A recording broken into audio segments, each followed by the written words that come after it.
Tomorrow, a satellite will launch from Cape Canaveral. GOES-R is the most advanced weather satellite to date. It'll better predict thunderstorms, lightning, tornadoes, and hurricanes, which all pose, of course, a threat to us here in South Florida.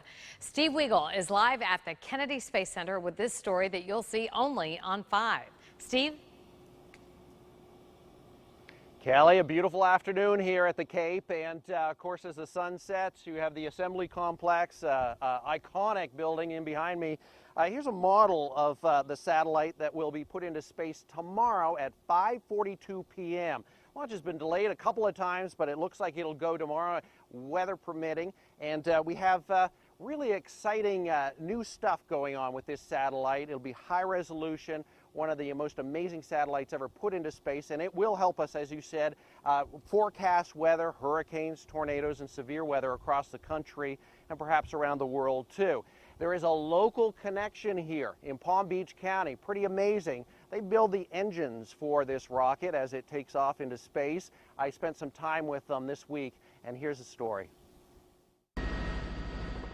Head west on Beeline Highway. We're one of Palm Beach County's best kept secrets. Eventually you'll run into Aerojet Rocketdyne, ironically in Jupiter, where they're building and testing rocket engines for space exploration.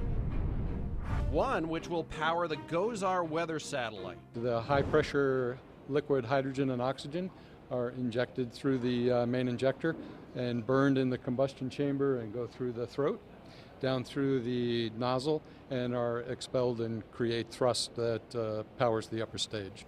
So it's pretty simple then. Very simple cycle that was created back in the late 1950s. Yeah, right. Simple. It wasn't even easy to see one of these engines. Absolutely nothing can get into this engine that's not supposed to be there. And from the weather guy, talk about the weather conditions in here, because everything's like a set,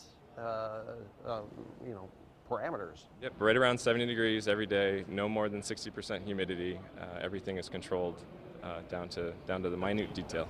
This is where the engines are built. This engine here will be the first engine to take humans into space for the RL-10 program, so we're very excited about that. A process that takes about 2 years. 3, 2, 1, start. Then they're tested in a simulated space environment. Cam looks good. So this is the E6 control room. This is where we control the testing of the RL-10 engine.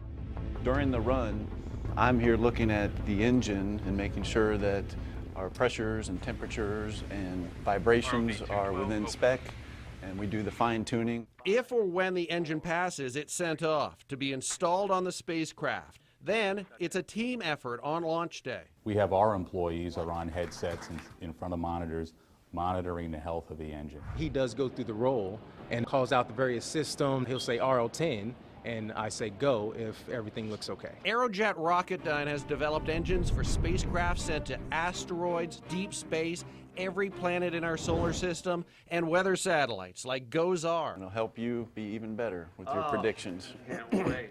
I'll get up to 50%. I like their sense of humor. These guys are great. The rocket scientists there, I've lived here 20 years. I had no idea this went on in Palm Beach County, and it's fascinating. And they put up hundreds and hundreds of satellites. Now this here, which is a model of the GOES satellite, is in the nose cone of this rocket, and of course the engines are below that. So this launch is at 5:42 tomorrow night, weather permitting, and it looks like it'll be a go. It has been delayed once because of Hurricane Andrew. We weren't able to show you everything in behind the scenes, so you can check out the Facebook page. Posted many other photos of what's going on there. And of course at 6 we're going to talk more about the launch coming up tomorrow and what it means for South Florida and how it'll help us improve the weather in the future. Just fascinating. Wow. Steve, thank you.